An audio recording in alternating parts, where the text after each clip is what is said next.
The second type of sexual harassment claim, called hostile work environment, comes up more frequently than the quid pro quo claim we previously discussed. Under this claim, sexual harassment occurs when an employee is subject to unwelcome conduct that is sexual. The harassment here must unreasonably interfere with work performance or create an intimidating, hostile, or offensive work environment.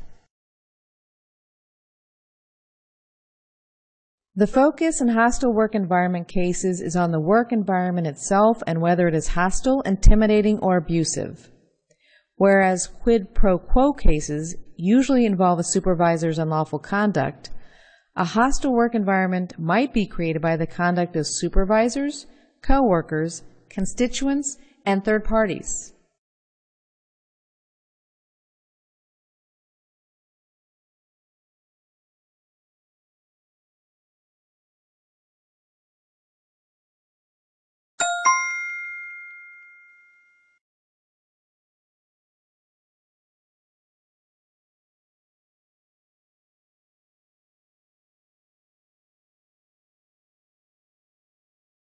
For unwelcome conduct to create a hostile work environment, it must be severe and/or pervasive. The courts require the harassment to be severe and/or pervasive enough to alter employment conditions and create an abusive working environment. Severity is about the seriousness of the conduct, while pervasiveness is about the frequency and the duration. This is measured on a sliding scale, so that the more severe the conduct, the less pervasive it has to be. Conversely, the less severe the conduct, the more pervasive it has to be. One isolated incident is usually not enough to meet the threshold of severe and/or pervasive, unless it is particularly severe. Severe conduct often involves intimate touching and explicit talk. This is determined on a case-by-case basis. Sexual harassment is not about civility or social skills. Thus, simple teasing, offhand comments, or isolated incidents that are not extremely serious will not rise to the level of unlawful harassment. For example, consider an employee whose boss deliberately talks to her often, keeps her in his sights at all times, and occasionally places his body in close proximity to hers. While this conduct may be unwelcome and inappropriate, it might not rise to the level of severe and/or pervasive, and probably does not create a hostile work environment.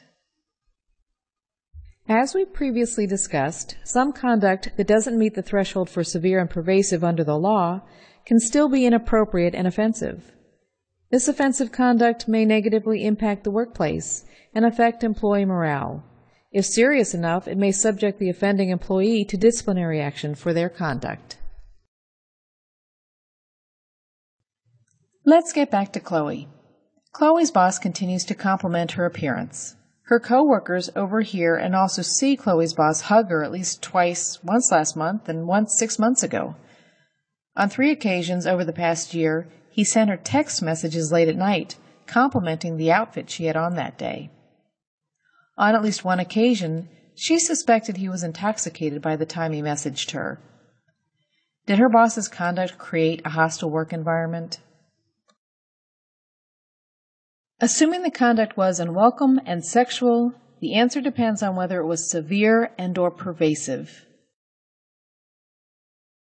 The conduct here includes his verbal compliments, hugging, and late-night text messages. Are these severe? None of these seems severe. Of course, this might change if the physical contact was inappropriate in nature. For instance, if it involved touching intimate body parts rather than a casual embrace. Also, the content of the drunken text message would matter.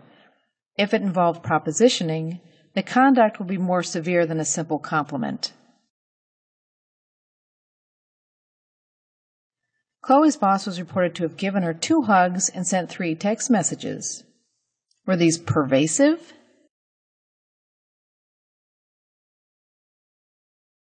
These are probably not pervasive enough for a hostile work environment claim.